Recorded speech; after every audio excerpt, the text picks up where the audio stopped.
chaya, the shadow, as an example of Nitya.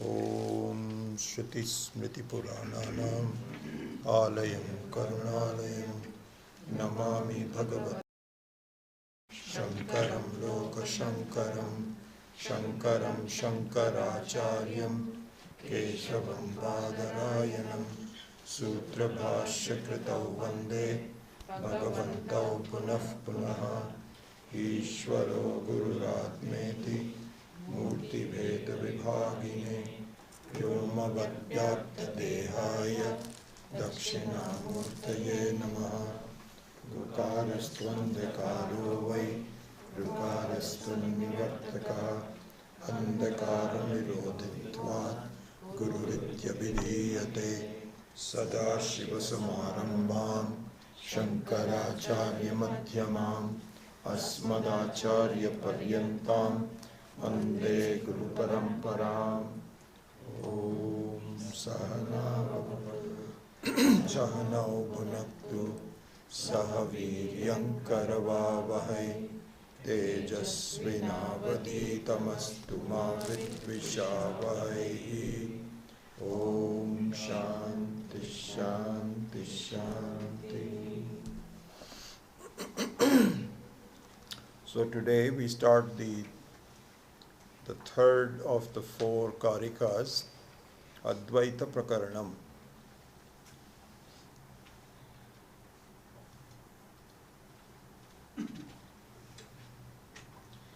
So the focus of this Prakaranam and the context of this Prakaranam is as follows. So the first Prakaranam, which is called Agama Prakaranam, was to discuss in a bit more detail what the Mandukya Upanishad was communicating. Everything that the Mandukya Upanishad was communicating was explained, reiterated, filled in some gaps that people might have had in their understanding.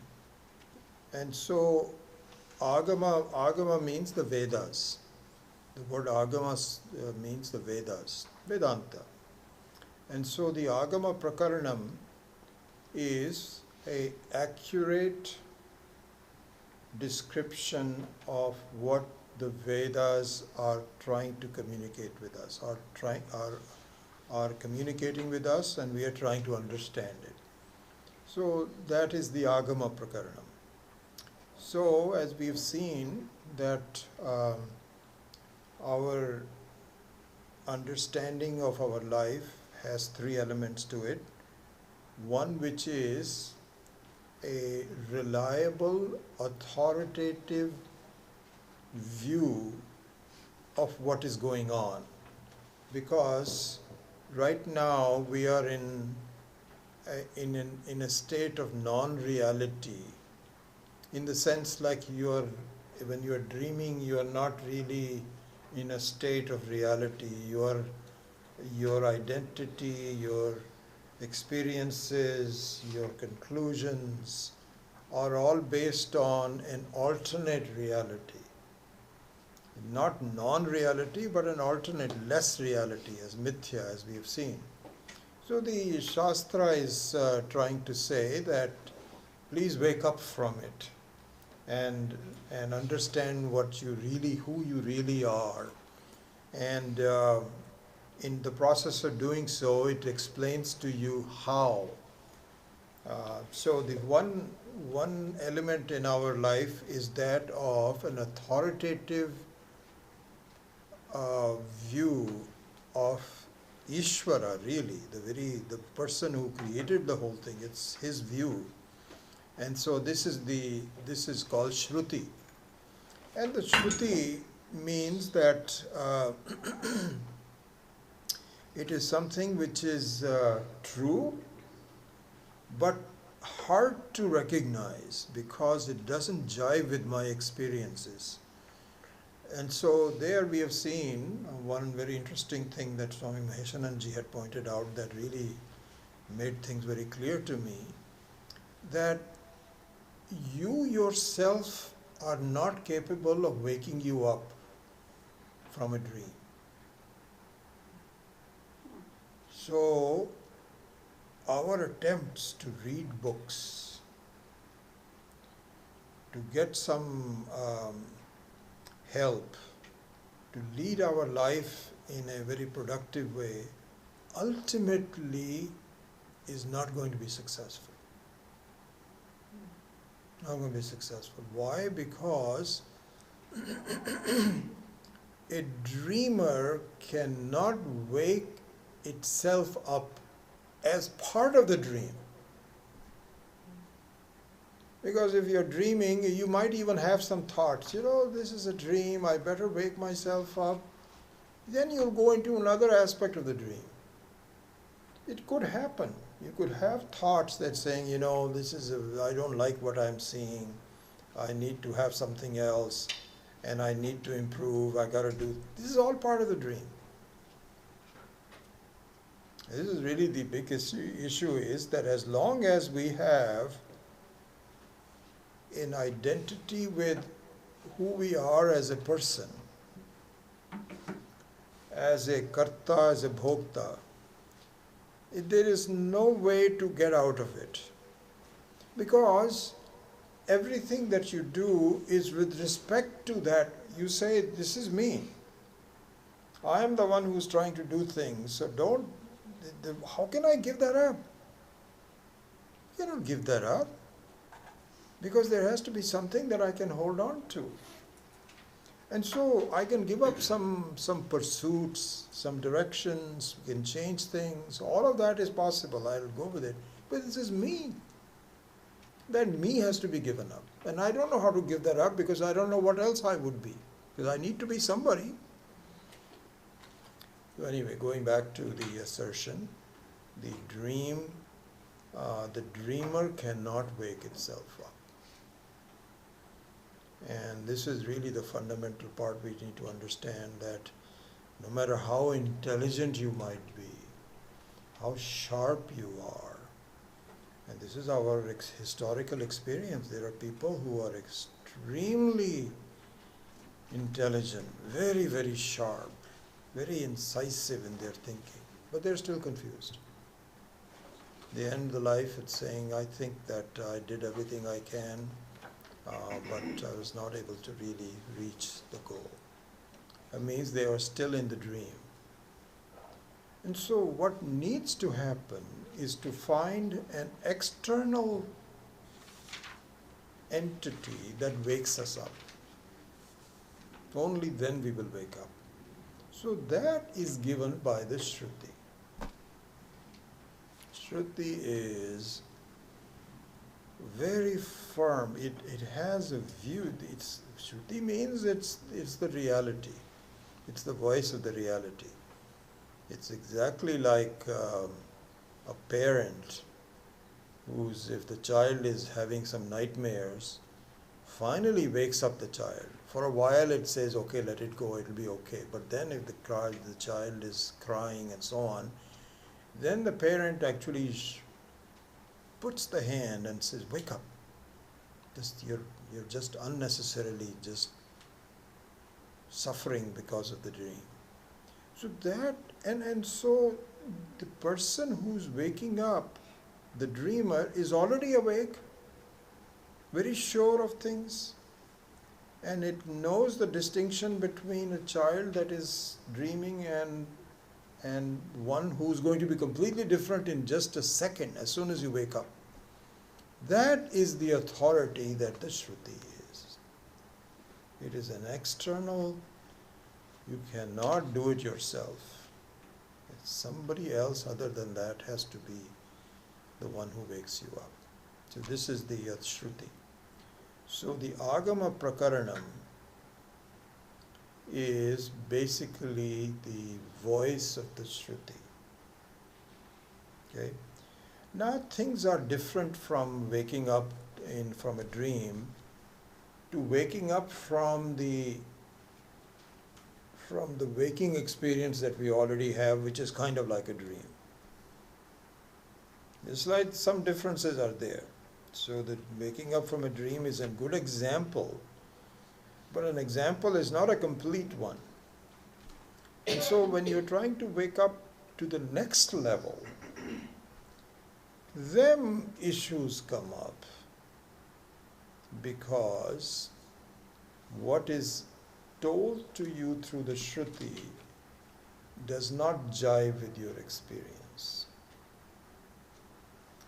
And it may not jive, it may jive. It's possibility that it will jive, because if you had previous lives that bring you up, just the Agama Prakarana would be enough. You'll say, oh my goodness, I can't believe this. Doesn't happen for most of us. And through the law of probability, it won't happen for most of us. But it will happen. For it to happen, now I have to employ my yukti. Yukti means my logic, my thinking. Because my thinking is the one that makes me in the prison of my body-mind. And my thinking is the one that will release me. So in fact, in the end of the Vaithatya Prakaranam, and so the Vaithatya Prakaranam, just to continue on with is the one, I'm just revising myself, is based on yukti. So the Agama Prakarana is Shruti, and the Vaithatya Prakaranam number 2 is the yukti. So there we saw at the very end of the Vaithatya Prakaranam that I have two powers that I have to use. Both powers are given to me by Ishvara. One power is where I think wrongly, and I'm within the samsara, I'm within ignorance. My thinking is, so there is one very interesting thing that I discovered rather lately, that the Ichha Shakti that I have, which is only given to human beings. Ichha Shakti is not given to animals, and it is not given to people less than 2 or 3 years old, because then you just have to think and develop your mind. But your independent thinking, where you just say, oh, I think I'll do this, I think I want to do that, is only given to human beings. This is a very important thing. But the Ichha Shakti can be directed in one of 3 ways. One is, so this is the guna, the 3 gunas that I have. So Rajoguna, Tamoguna, Rajoguna, and Sattvaguna.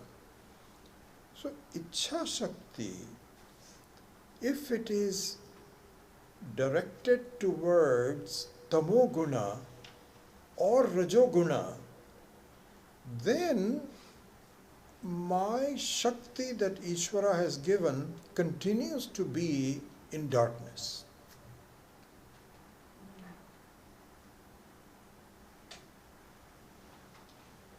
And if the same Ichha Shakti was to be directed towards Sattva Guna, which is it is given to me, but I have to invoke it, then I can be free. Then I can truly understand the whole thing. And so this is the Vaithatya Prakaranam, which in the end is pointed out. This is what I was saying, that in the last, if you remember the last couple of verses that we did, was that if you have a firm agraha, agraha means that, remember the long list of things that the Vaithatya Prakaranam said, that some people do this, some people do this, some people have Vedas, some people have Kala, and so on and so forth. And in the end it says that really none of that will be helpful to you because you are still in dream. What will be helpful to you is to invoke the two Shaktis that you have properly. One is the Shakti to be deluded, and the other is the Shakti to wake up from the delusion. It all depends on where you are in your progress in life. And if you do that, then things really begin to make sense and it becomes wonderful. So that was the Vaidhatya Prakarana. Now we come to a new Prakaranam called Advaita Prakarana. So the question is, what is the purpose of the Advaita Prakarana?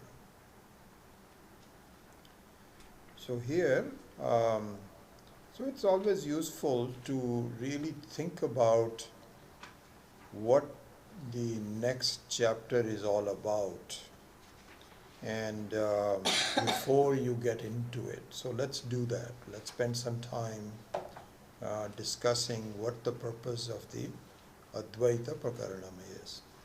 Okay. So I was looking at this, and there were some passages from the Panchadashi that were very useful to me in pointing out the purpose of, the basic purpose of Advaita Prakaranam. So I thought I would actually, before we begin on the Advaita Prakaranam, let us go into that. And in fact, it is somewhat related to the meditation that we did today. And so, so let me spend some time in actually discussing of some passages from the Panchadashi that relate to the importance of the Prakaranam. So it's not as though I'm going to do a complete detour, but I think I'm going outside the Prakaranam to throw light on what the Advaita Prakaranam is all about. So let's do that. So here's a discussion in the Panchadashi. This is in the 6th chapter.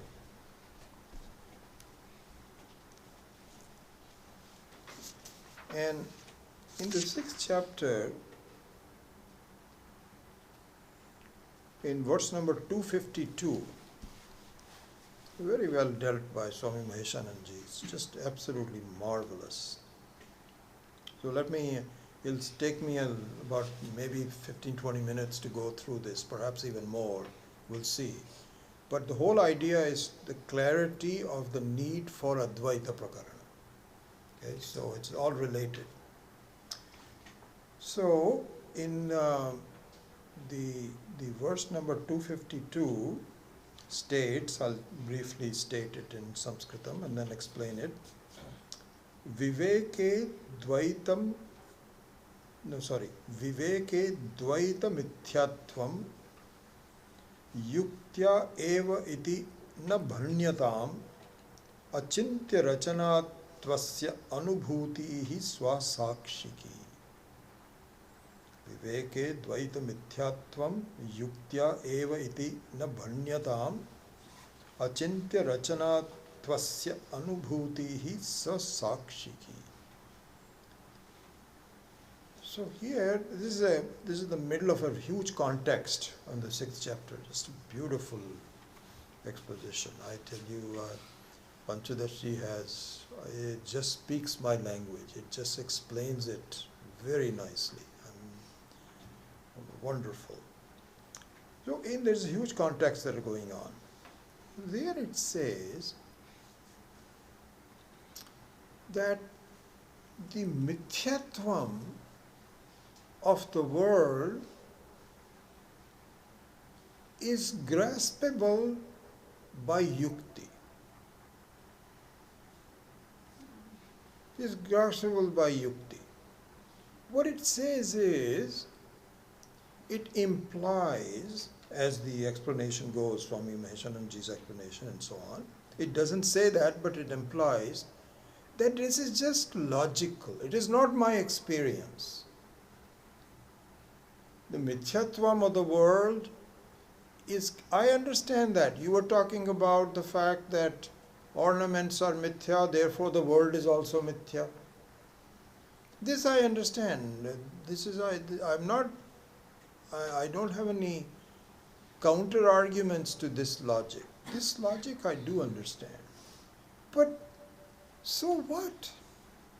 My experience is I'm still as miserable as ever. Nothing has changed for me. Just because you've given me this nice yukti, I can explain it to some people and they'll say, wow, this is interesting. I didn't know that. This is an interesting thing. That's about it. That's the only advantage in my life, that I can show off to some people.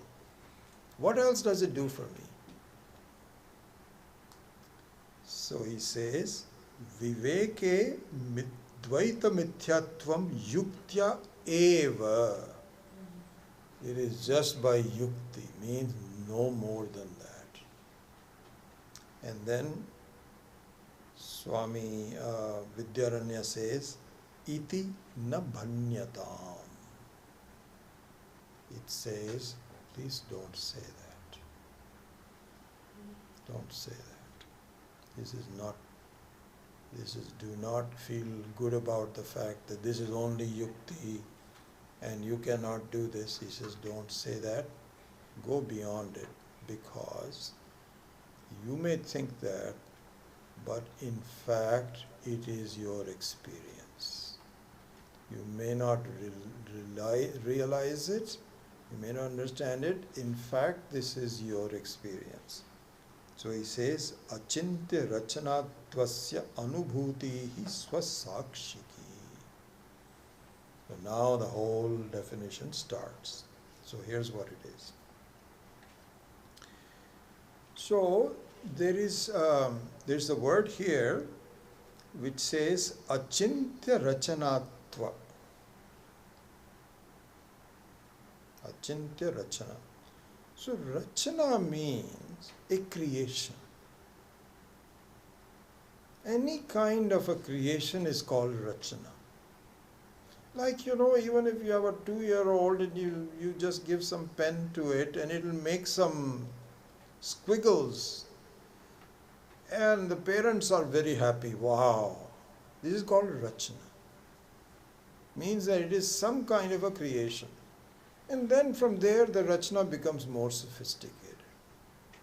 You have paintings. You have a lot of things that are done. You have iPhone, rachana. The whole world is nothing but a rachana. Is a rachana. Rachana means it's a creation. It's something that is done, that you can see from experience. It's called rachana. Now this rachana is achintya rachana. Achintya rachana. Achintya means that it cannot be precisely defined. Several things about the word achintya. Achintya means unthinkable. This is really what it means. Unthinkable. And so achintya really means not just unthinkable, but is unthinkable in a very precise way. Why? Because, so this also has to be understood, and we should discuss it, but in the context it's good to spend some time just thinking about it. What achintya rachana means, that you can never grasp it completely. This is our life's experience also, that just when you think you've got it all figured out, it changes. It doesn't really, you cannot capture it and say, you know what, I'm done. You cannot do that. It is it's a fast moving rachana which cannot be completely understood.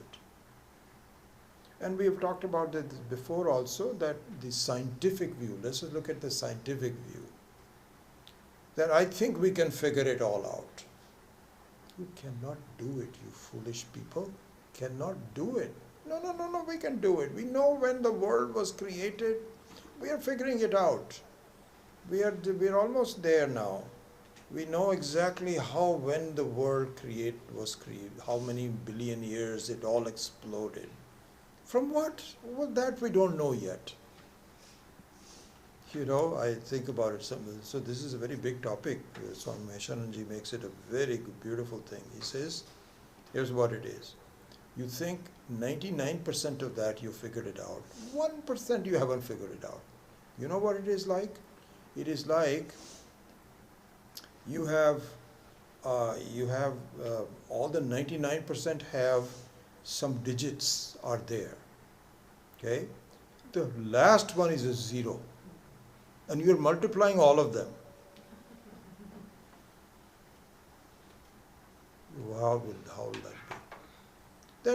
I think it's 1 plus please x squared, so on and so forth. And the last one, what was the last one? That's a 0. And you're multiplying all of them.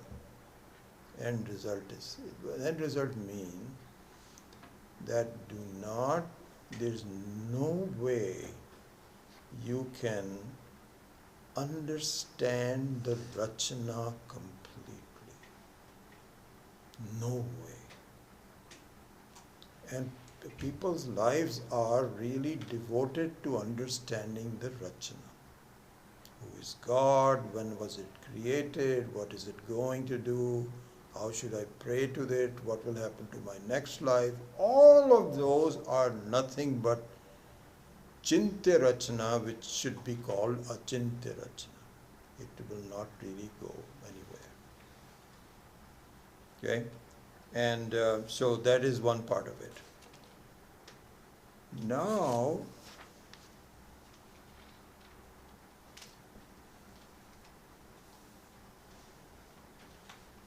Swami Maheshananji gives lots of examples of this. He says, you find that there are specialty doctors who have been practicing for 70 years. They are Ayurveda specialists. And everybody says, I've got this huge chronic problem. He said, go to that doctor. There's no way he cannot treat you. He knows everything. So you go to the doctor and you discuss with him, and the doctor says, well, I have to be honest with you, 90% of the time I think I can cure you, but 10% of the time I cannot, and I don't know why not. It's Achintya Rachana. This is the whole thing. So this is Achintya Rachana. Now, based on this logic, the doubter comes back and he says, okay, I get it. I understand what you're saying, Achintya Rachana. He says, Atma,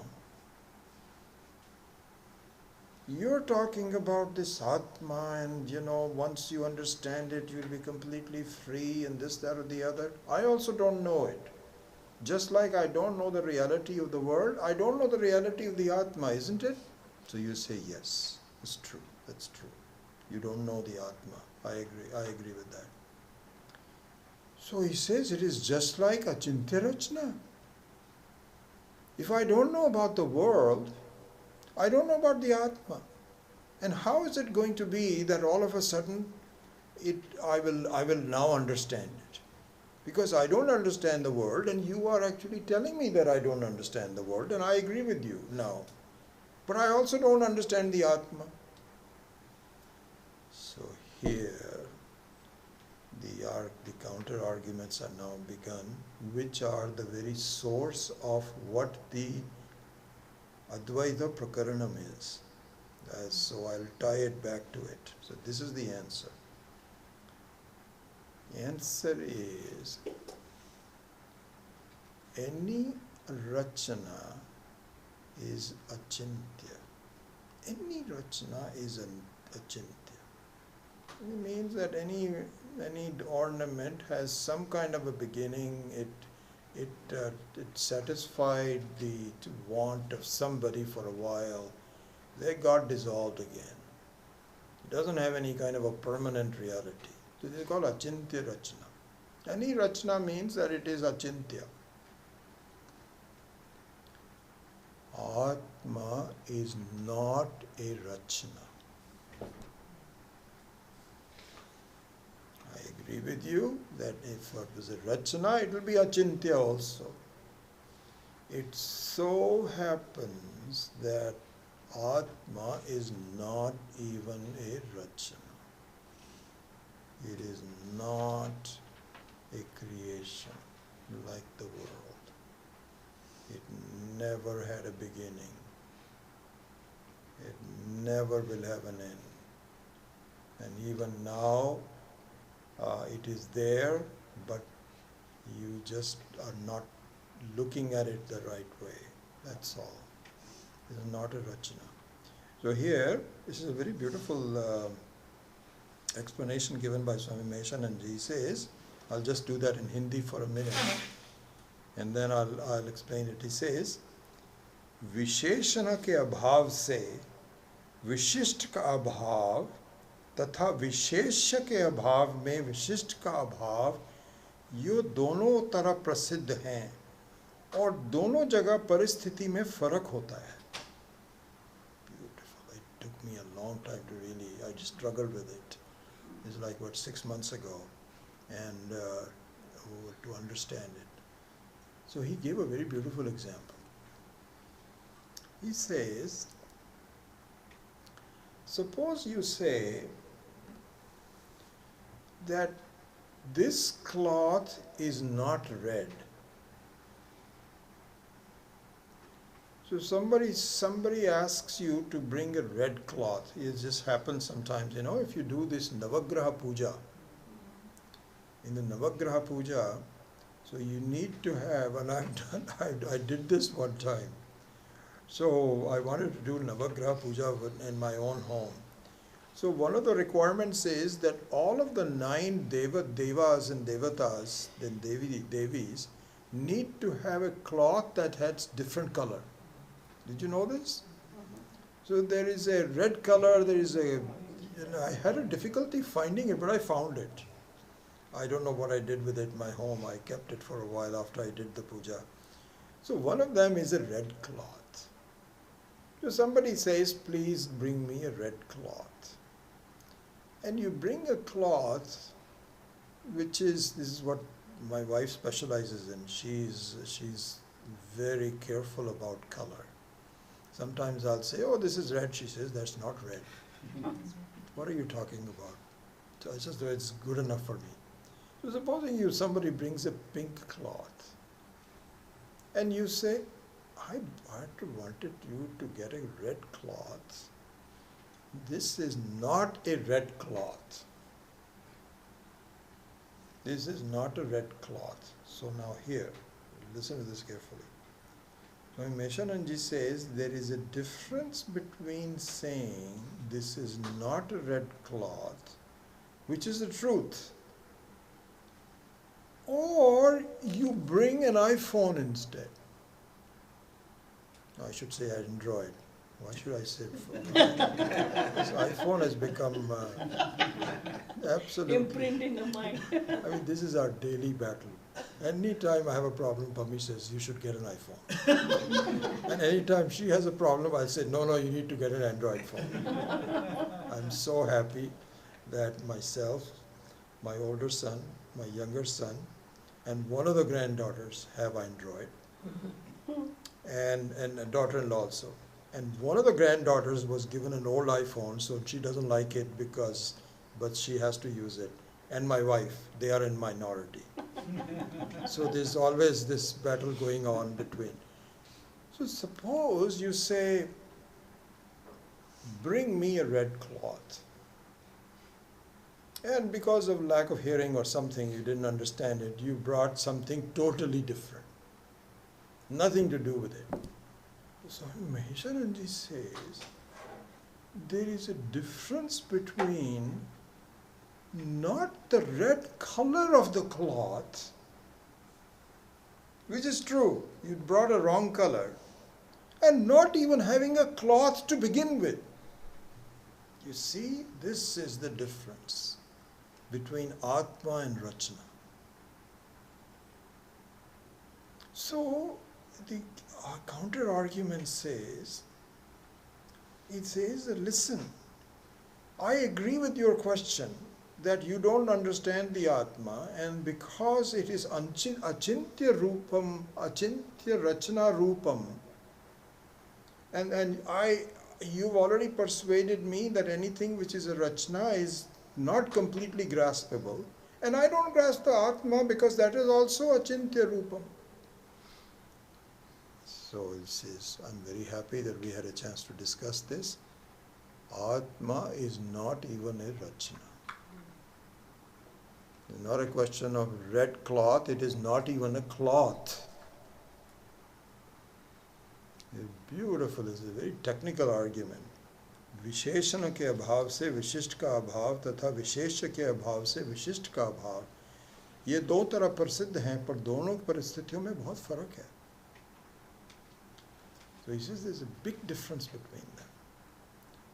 So now then, therefore, now we're going closer to the reason for the Advaita Prakaranam. And just a few more comments on this related to the meditation that we did today also. And that is that a rachana means something that had a beginning.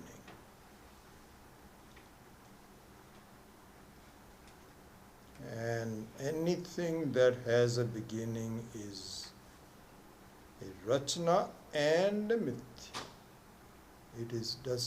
It has a lower level of reality. And so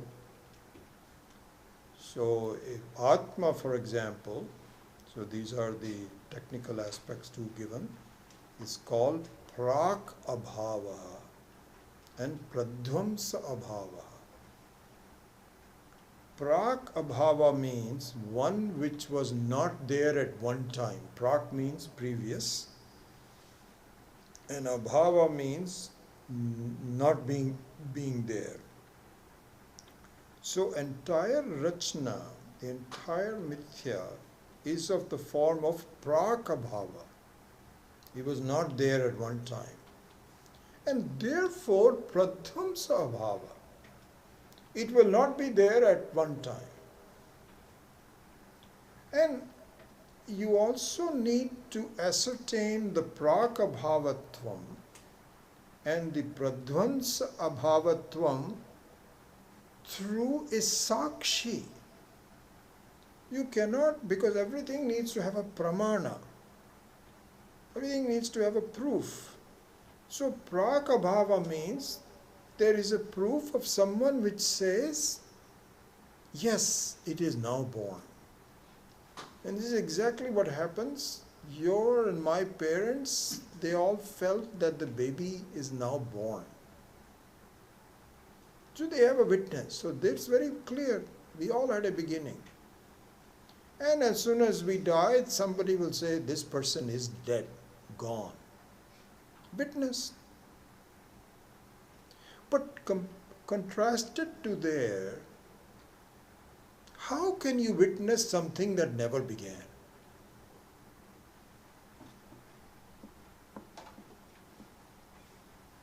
How can you do that? And something that is and never began. Something that never began could be complete asatyam. That means that a horn of a rabbit is complete asatyam. But there is a third category which is called satyam, which was never born but is.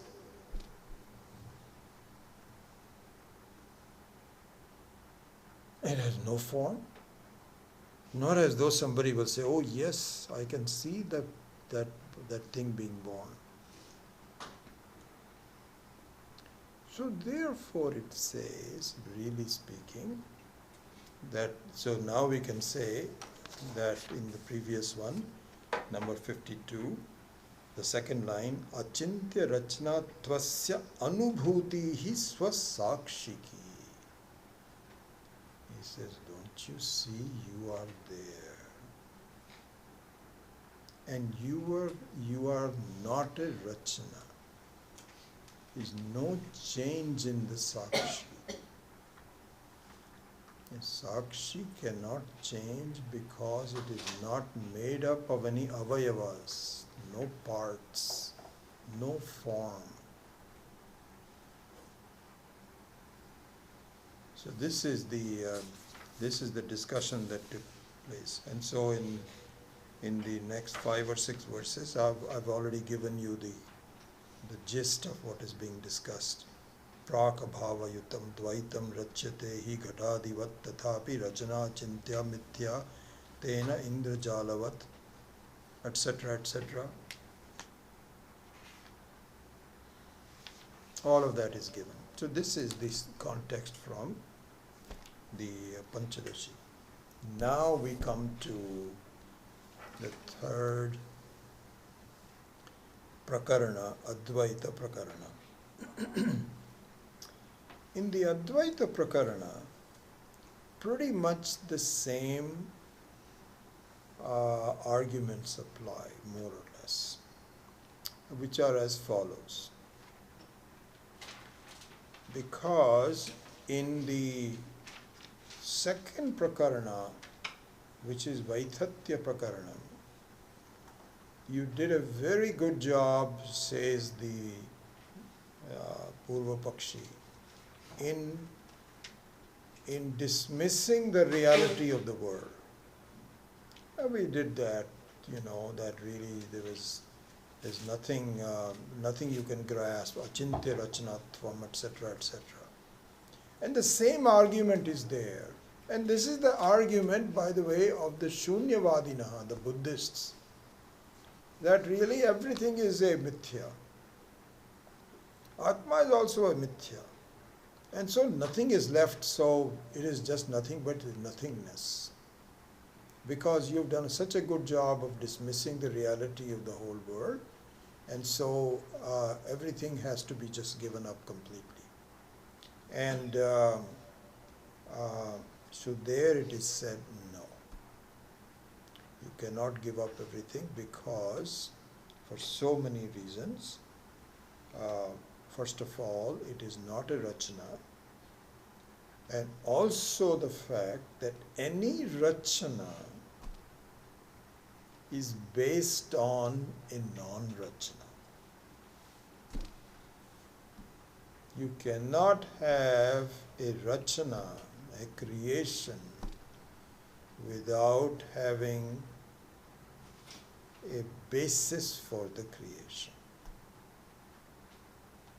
It cannot just have thin air.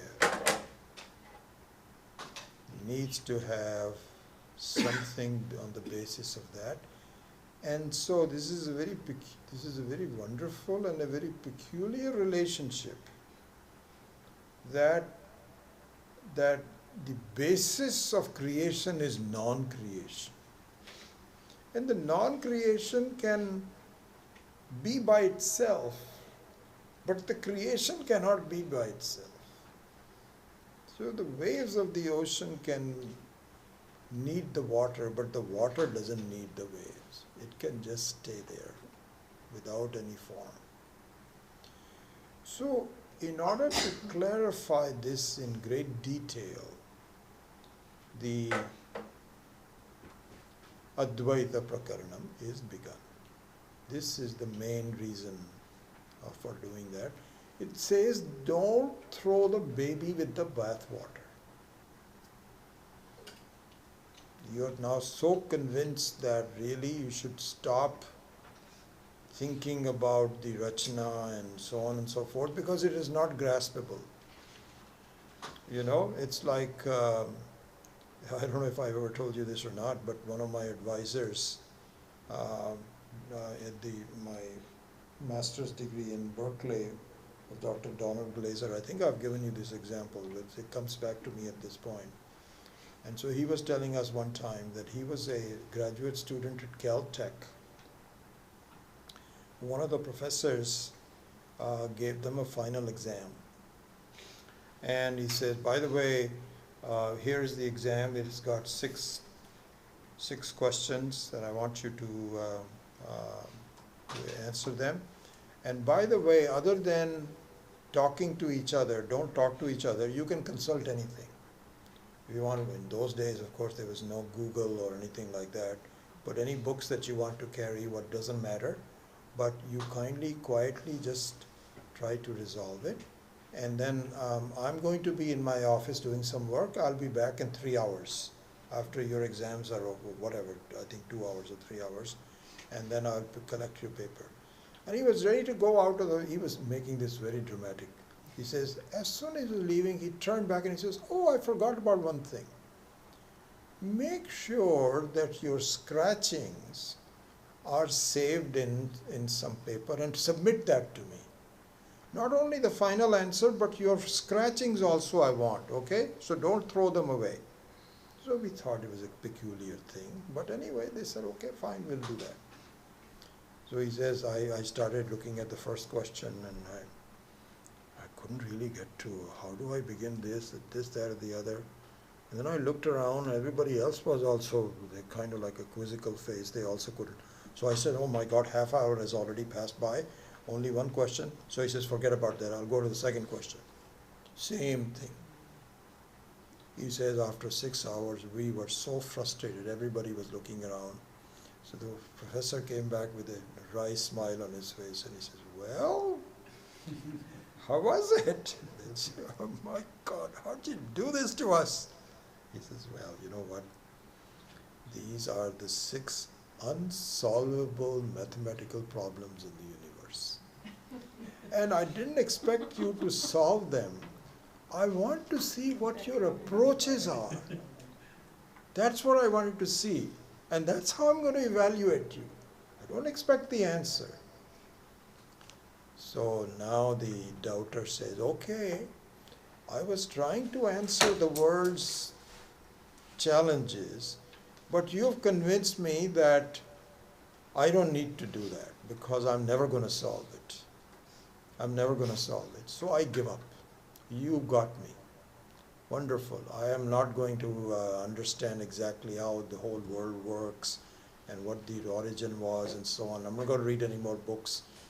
I'm just going to just live my life day by day, and I'm not going to do any of that. And I just give up completely.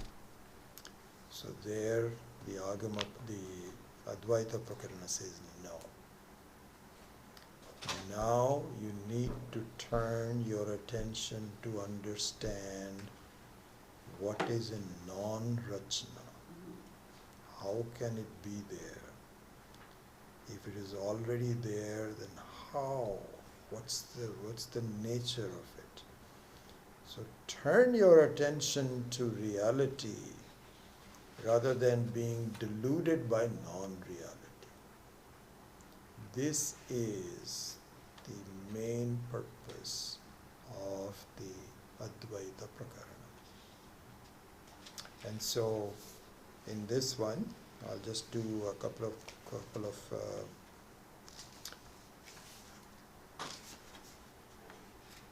verses real quick.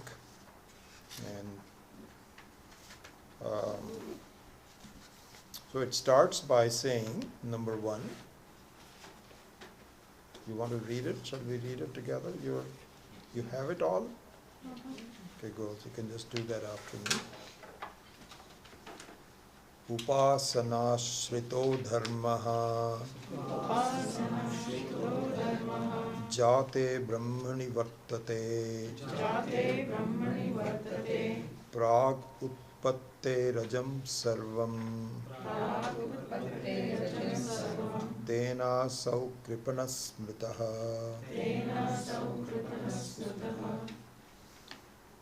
Upasana ashritaha dharma.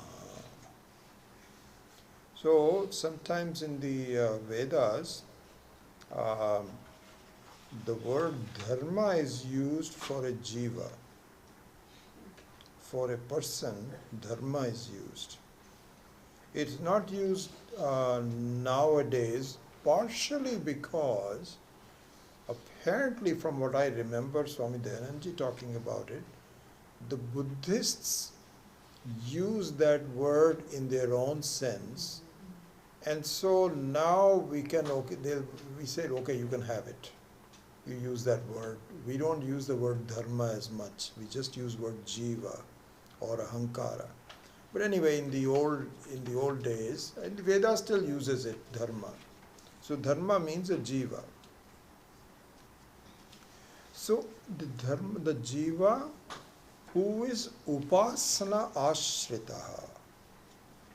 As Swami Paramarthananda says, who is very committed to upasana. So upasana means a prayer to Ishvara, a prayer to a formful Ishvara. And upasana is done by a formful jiva to a formful Ishvara. So the whole context is formfulness. I am a jiva. I am a person who has now discovered that there is a creator, and I want the help of the creator. And if I cannot have a very successful life, at least the next life I want his help. And so this is, and you praise it, and he says, I'm totally committed to you. I ignored you for all this time. I was doing things on my own, but I understand that you are there in my life, and now I'm devoted to you. And so this is Jate Brahmani. So Jate Brahmani means one that began, means one that has a form. So upasana ashritaha dharmaha jate brahmani vartate means that I remain committed to my devotion to you, O Ishvara, and I am a dharma, and I also see you. Dharma cannot just do an upasana on something which is formful, because the whole idea about upasana is prayers has form. Who the prayer is to has form. The one who is doing prayer has form. This is the situation.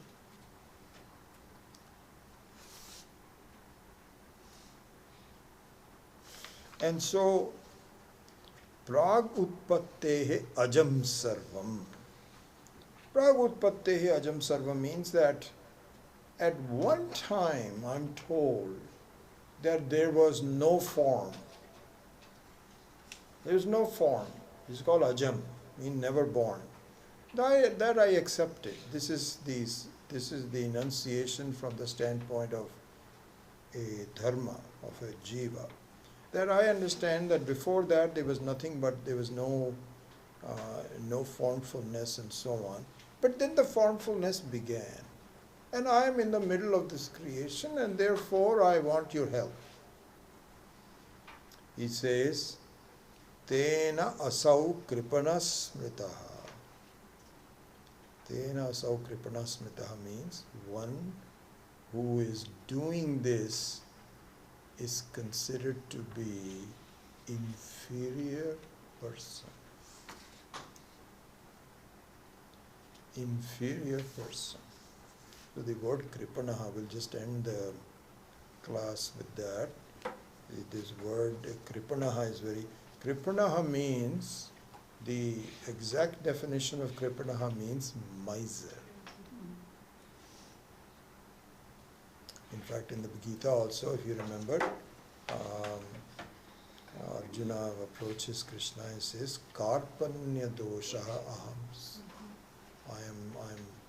I have discovered that I am kripana, I am miser. So this is a good thing to understand. What do you mean by miser? Miser means one who due to some defect in his thinking, does not use what is already available to him to its full value. he just chokes up. He says, no, I need this. So Maheshwaranji gives a beautiful example. He says, if your wife gets very sick and you are told that you need to get some expensive medicines, and these days, my God, I've heard tales of, some of the cancer medications and so on, like $50,000 for one dose. Just amazing. But in the time that Swami Maheshwaranji was writing, it's probably like, you get some, normally you get it for 10 rupees and this is like 500 rupees or 1,000 rupees or something. And the person says, no, I think she will get without it, get well without it. Because, I think that is just too much money and I think she'll be okay. She'll be okay. He doesn't spend it. This is his own darling wife that you should know. She may actually develop something really serious, but he says no. Why?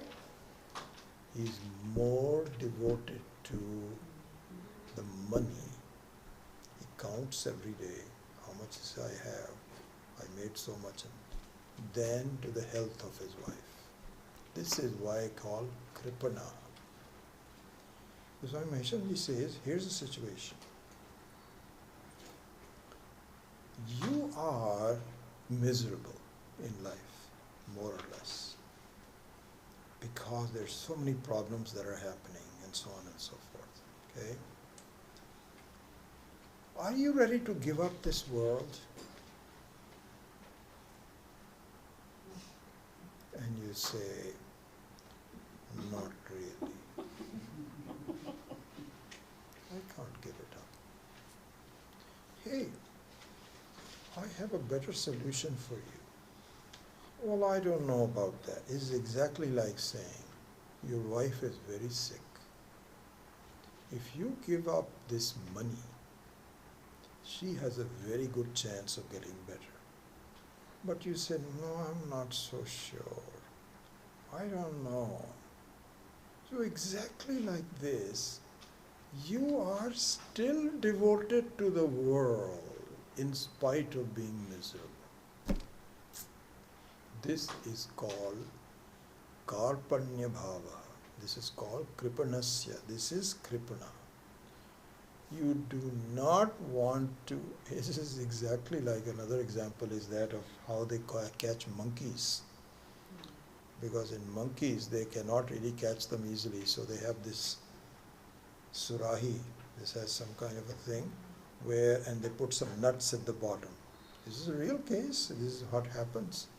So they have monkeys, they don't want to kill the monkey, but they want to just discourage the monkey from coming to the house. And the fellow is so, if you live in some of the mountainous regions, you know what I'm talking about. They come in and just do all kinds of havoc. So you want to discourage them. So what you do is, you want to catch them, and they're never catchable. So you put this pitcher, and you put some nice nuts in the bottom. And when the monkey puts the hand in, the neck is big enough for the hand to go through. Then he gets the nuts. And when you put the nuts into the hand, you cannot get out. This is a well-known thing in India. Okay? They probably keep these pictures somewhere. And now the fellow, he can neither give it up, nor does he want to run away. He gets beaten up. They put a danda on him, say, do not come here again. And they find that this actually works. This is exactly our situation. So this is the Advaita Prakaranam begins with this. It says that we are like monkeys. We're like this husband who does not want to part with 500 rupees. Even though his wife is suffering, he is suffering. And we do not give up our life. Even though I think I have a better solution, let's at least look into that. And so this is the This is the way that Gaudapadaji has chosen to start this prakaranam that we will continue on. Om Swasti Prajabhyah Paripalayantam Nyayena Margena Mahim Mahisha Go Brahmanebhya Shivamastu Nityam Loka Samasta Sukhino Bhavantu Kale Varshatu Parjanya Prithvi Sasya Shalini Desho Yam Shobharayita Brahmana Santu Nirmaya Sarve Bhavantu Sukhina Sarve Santu Niramaya Sarve Bhadrani Pashyantu Ma Kaschit Dukhabhag Bhavet Asato Ma Satkamaya Tamaso Ma Jyotirgamaya Mrityu Ma Amritangamaya Om Purnamadav Purnamidam Purnamudachyate Purnasya Purnamadaya Purnamevavashishyate Om Shanti Shanti Shanti Hari Om Shri Gurubhyo Namaha Hari Om.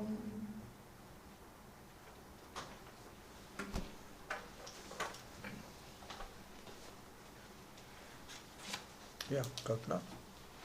So maybe you're going to go into this, but why does it define Jivatma as the one who is connected with Upasana?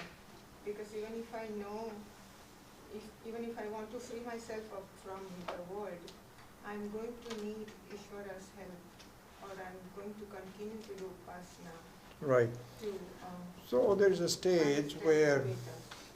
this is covered very well in the Ashtavakra Gita. Yes. So this is what is called a karma yogi versus a jnana yogi. So in Gita also it talks about pura prokta mayanaga karma yogi yoginam jnana yogi jnaninam. So there is a stage where you do need the help of Ishvara to fulfill your requirements and so on. But then the best, what the Upasana and the Karma Yoga should lead to is a instructions by Ishvara's work. It's not as though an alternate to Ishvara.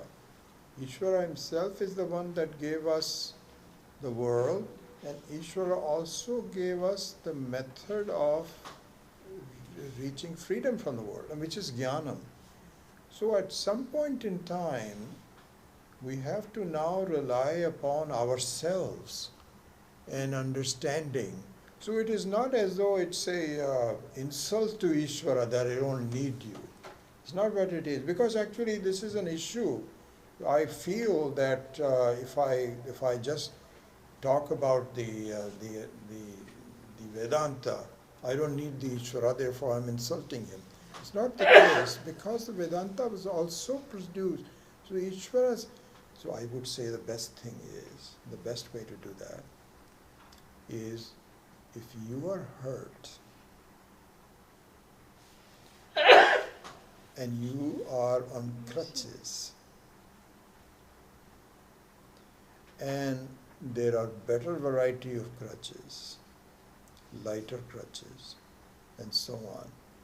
The end result is not to have better crutches, but to have no crutches. So therefore, a jnana yogi is the one who is without crutches. But until you get to that point, you do need the crutches. So a sense of devotion to Ishvara can be of one of two reasons. One is you're not capable of not using crutches, walking by yourself. Or the other one is that, as it happens many times, you are actually capable, but you don't try it. You don't try it. It's like, you're afraid that I may fall. And actually the doctor says, no, no, no, give it up, it's okay, it doesn't matter. But just like, when a child is learning to ride a bike, exactly the same thing happens. Ultimately, you have to just let go. But if you're not letting go for one of two reasons. You are genuinely not capable of being on your own, or you are capable of being your own, but you are too shy and afraid to do so. And you are the best judge as to when you can be. So that's the situation. So I need to continue to do Upasana for understanding the knowledge of Veda. Quite right. Until I've totally digested it. I think that is a good way to say that. I think that our prayers change in their nature. Right. You see, so in the beginning, your prayers are to make sure that my family is okay, this, that, and my health is okay, and all of that. But then your prayers should change to say, can you please teach me that I don't depend upon my family and my things around me, and that I recognize you as the person who is free, and I am really nothing but you. And so that also is a prayer. So this is what is called Nishkama Bhakti. In Gita it says Nishkama Bhakti. Nishkama Bhakti means that you don't have any specific desires in your life. It's like telling the doctor, please help me give up all the crutches. Yeah. So when you were explaining from the Panchdashi, you mentioned that any rachana is achintiyam, not completely moved, Correct. right? But then Atma is not a rachana. So is the context saying that Atma is even more difficult to understand because rachana is more... No, it means that, in fact, just the opposite of what you say, that the rachana you don't need to really completely understand it. It becomes obvious to you. In fact, Atma is the only thing that one can completely understand. Everything, any Atma is you cannot completely understand. The more you understand, the less you understand for Anatma. But in Atma, it is so complete and self-defining that all you need to do is to remove the ignorance for it in the proper way. And then it just shines by itself, completely understood. Yeah, so it's not the difficulty of it, it's the fact there's no question of confusion as far as the understanding of the Atma is concerned. Yeah. So in this first verse, right, is the statement that the ultimate cause, right, which is causeless, is formless versus formful, or is the statement that there is no creation? So several things will be brought out. Okay. Formlessness is also part of it. Creation is also part of it. Not a simple thing. Okay. What is not a rachna has to be formless. Okay. What is not a rachna is obviously not a creation. Okay. So my mind cannot wrestle here with exactly how can that be, and it fights it. And so a complete understanding of that would involve all of those things. So it is not just a simple thing about, but it gives you the method that please approach yourself as non-creation. You're already there. Nothing is created. Yeah. So this is obviously an introductory verse where he's just... Correct. Yeah, this is just setting the stage for, yeah.